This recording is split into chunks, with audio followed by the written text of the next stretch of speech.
In this week's Retro Pop Culture News, Faces of Death, there is a reboot that's in the works. Also, free Blockbuster Video Kiosks are popping up all over the United States, and Shorty Shorts are back, guys. Yeah, and we have a lot more news to talk about, so don't turn that down. Growing up as a kid in the 80s, there were two things that definitely were not allowed in my house. One was this, and the other was watching Faces of Death. Don't get me wrong, I might have fractured a couple of those rules.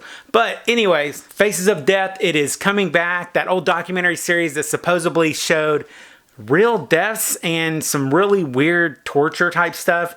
Just about every kid in America and probably pretty much all over the world. This was our last bastion of resistance, and we get to see it again. Side note, this documentary was really hard to find, mainly because a lot of the video rental stores, they just did not carry it because it was so graphic and creepy and kind of fake. Anyways, it's being rebooted, but this time it's going to be a fictional movie, and here's what the plot is about. It revolves around a female moderator of a YouTube-like website whose job is to weed out offensive and violent content, and who herself is recovering from a serious trauma that stumbles across a group that is recreating the murders from the original film. But in the story primed for the digital age and age of online misinformation, the question faced is, are the murders real or fake? Now I have to say, if they reuse some of the footage from the original documentaries, that might be actually kind of cool. This would definitely be peak nostalgia for me. I read that most of the stuff filmed in the Faces of Death documentaries turned out to be fake, but as an 8-year-old kid in the 80s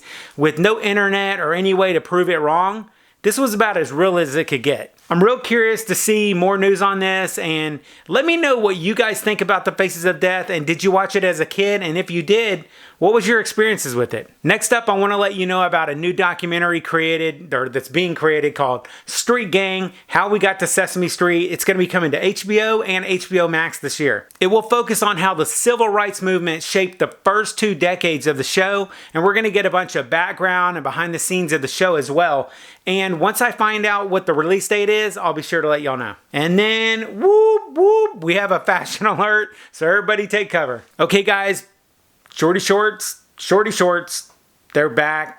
Hugely popular in the 70s and 80s. Our dads wore them. Professors at colleges loved them. Some movie stars were sporting them. And even tennis and basketball pros, they were surely rocking the Shorty Shorts. But they are back with a vengeance, and anyone that wants to feel the breeze up that upper leg section and get in on the craze, mainly thanks to TikTok, give it a try. Me personally, I'm going to wait till jean shorts come back. Then here's a story that I found absolutely fascinating. There's actually an organization called freeblockbuster.org.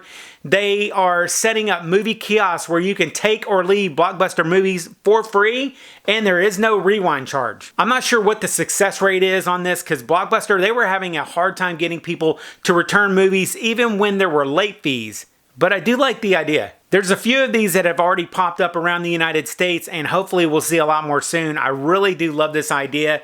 I just wish that we would get one where I live so I can check it out. Then for the American Doll collectors out there, the brand company, they have announced that they are re-releasing the first 6 dolls, and this is going to be for their 35th anniversary. The dolls are going to look much like the original dolls, and the boxes they came in are going to be throwbacks to the originals from the 1986 time frame. Finally, if you're into retro news and nostalgia stuff, you got to check out that video right there. I'll catch you on the flip side, and remember, if it ain't retro, it ain't worth watching.